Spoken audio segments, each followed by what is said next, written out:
You're probably aware from 701 in high school biology what proteins can do, but let me just remind you, what is it that proteins do? Well, they do a lot of things, and I'm just going to illuminate a few for you here.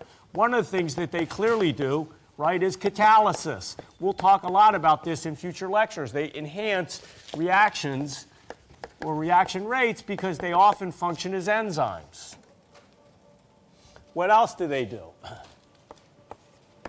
They provide structural support.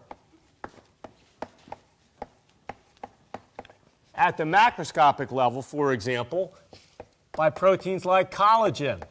It makes up your bones and joints and tendons, and also your jello. Right? And at the microscopic level, tubulin and actin. It make up the cytoskeleton inside individual cells.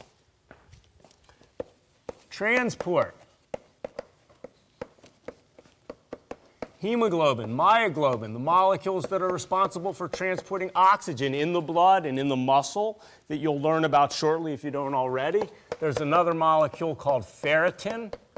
Fe gives you a hint. It's an iron transporter. You need a lot of iron in your body, and ferritin is what helps store it and transport it. Movement. The fact that you can write notes happens because, of course, there's muscular contraction driven in large part by myosin, okay? A motor protein. Signaling.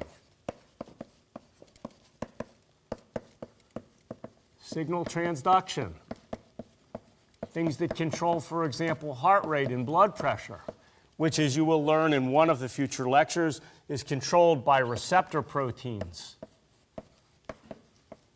G proteins and kinases, all of which we will discuss shortly. Vision, controlled by the molecule in your eye called rhodopsin. That's what lets you see me so that you can then take the notes in your notebook here. Okay, ion pumps and channels.